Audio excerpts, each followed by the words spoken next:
আসসালামু আলাইকুম। আমি নাদিরা আহমেদ নুসাইবা রান্নাঘর থেকে সুস্বাগত। আপনারা সবাই ভালো আছেন? আমার পরিবারের সবাই ভালো আছে আলহামদুলিল্লাহ। আজকে আপনাদের মাঝে একটা শর্টকাট রেসিপি নিয়ে আসলাম। সেটা হলো ভেজিটেবল চিকেন। এটা করতে আমাদের যা যা লাগছে, মুরগির বেস্টের পিস নিয়ে নিয়েছি, সেটাকে একটু লম্বা লম্বা করে টুকরা করে নিচ্ছি। মুরগির বেস্টের পিস দিয়ে অনেক কিছু করা যায়। এখন আমি এটাকে ভালো মতো কেটে ধুয়ে নিব।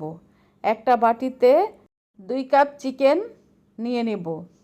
তার ভিতরে হাফ টেবিল চামচ চিলি ফ্লেক্স, 1 টেবিল চামচ রসুন বাটা, 1 টেবিল চামচ আদা বাটা, গোলমরিচ গুঁড়া 1 চা চামচ, সয়া সস 2 টেবিল চামচ, লবণ 1 চা চামচ, টমেটো সস 2 টেবিল চামচ দিয়ে এটাকে ভালো মতো মেখে নিব। সবসময় সয়া সস দিলে লবণ কম দিতে হয়, কেন যে সয়া সসের ভিতরে লবণ থাকে। এবার আমি চিকেনটাকে মেখে এক সাইডে রেখে চুলায় একটা কড়াই বসিয়ে তার ভিতরে হাফ কাপ তেল দিয়ে হাফ কাপ পেঁয়াজ কুচি দিয়ে দিব। পেঁয়াজটাকে একটু ভেজে নিব। পেঁয়াজটা ভাজা হয়ে গেলে এবার কাঁচামরিচটা দিয়ে দিব। কাঁচামরিচটাকে ভেজে তার ভিতরে 1 কাপ গাজর সিদ্ধ করা দিয়ে দিব। দিয়ে সেটাকে ভালো মতো নেড়ে চেড়ে এবার শসা 1 কাপ দিয়ে দিব। শসাটাকে নেড়ে চেড়ে এবার 1 কাপ টমেটো দিয়ে দিব। 1 কাপ টমেটো দিয়ে সবজিটাকে ভালো মতো নেড়ে চেড়ে কিছুক্ষণ রান্না করে নিব, প্রায় 5 মিনিটের মতো।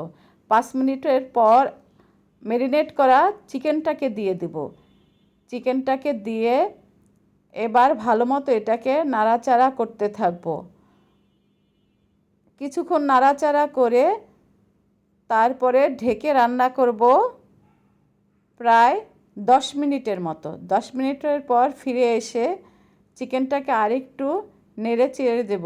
আমার কাছে মনে হচ্ছিল ঝালটা একটু কম হবে, তাই আমি আরও হাফ টেবিল চামচ চিলি ফ্লেক্স দিয়ে দিব।